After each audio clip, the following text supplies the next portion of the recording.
Everyone says they want success, but what they don't tell you is that very few can actually afford it. I'm not talking about money. I'm talking about the emotional cost. We've been taught to hustle hard, to want it badly, to pour our hearts into everything we do. But here's a hard truth. Success doesn't respond to your needs or your desires. It doesn't care how much you want it. It responds to control, to strategy, and to precision. The very emotions that fuel our drive are often the same ones that sabotage our results. Think about a typical day in any high-stakes environment. You're in a meeting, phones are buzzing, emails are flooding your inbox, and everyone is talking fast. There's a palpable sense of urgency in the air. We're conditioned to believe that moving fast means being productive, that quick reactions are a sign of being on top of things. But in reality, that urgency is a trap. It's emotion disguised as efficiency. And when you're operating from a place of urgency, you're not making decisions. You're just reacting.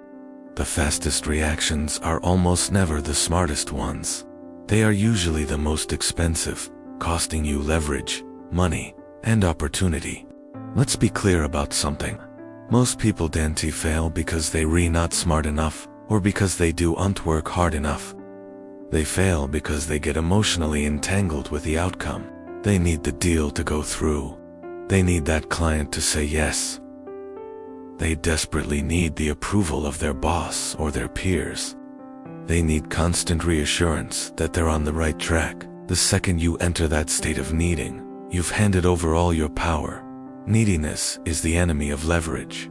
The more you need something, the less control you have over the situation, and the more likely you are to make concessions you'll later regret. True power doesn't come from wanting something badly. It comes from being able to walk away. Have you ever sat in a high-stakes negotiation? It's a masterclass in human psychology. Just watch the body language. You'll see people fidgeting, tapping their fingers, shifting their eyes. They're restless. Their minds are racing, consumed by the what-ifs. And then there's usually one person in the room who is perfectly calm. Their posture is relaxed, their breathing is steady, and their focus is unwavering.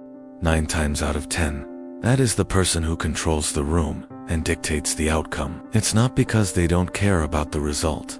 In fact, they probably care deeply, but their desire for a specific outcome doesn't control them. This is the essence of strategic detachment. It isn't about being apathetic or cold. It's about achieving crystal clear clarity by filtering out the emotional noise that clouds everyone else's judgment. This principle applies everywhere, especially in places where results are measured in cold, hard numbers. The stock market doesn't reward your feelings about a company. It doesn't care if you have a good gut feeling or if you re-emotionally invested in a stock's success. Your clients don't ultimately reward you for your effort or how many hours you put in. They reward you for the results you deliver.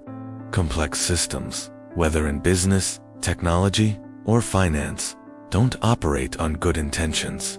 They reward precision, impeccable timing, and unwavering discipline. And what is the one thing that systematically undermines all 3 of these? Emotion. It makes you impatient.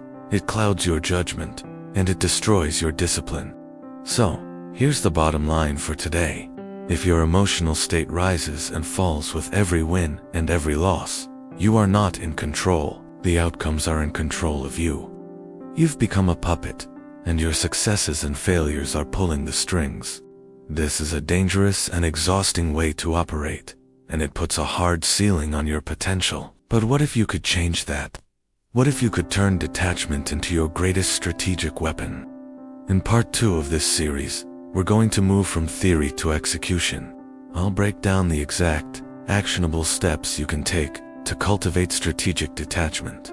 We'll cover specific techniques to improve your decision-making speed under pressure, how to gain a massive advantage in any negotiation, and how to establish unshakable financial and emotional control. Part 1 was about understanding the why. Part 2 is where the real work begins. It's where we build the how, and that next episode is available right now, exclusively here on YouTube. Click over to watch it, and let's start building your strategic edge. Thanks for watching.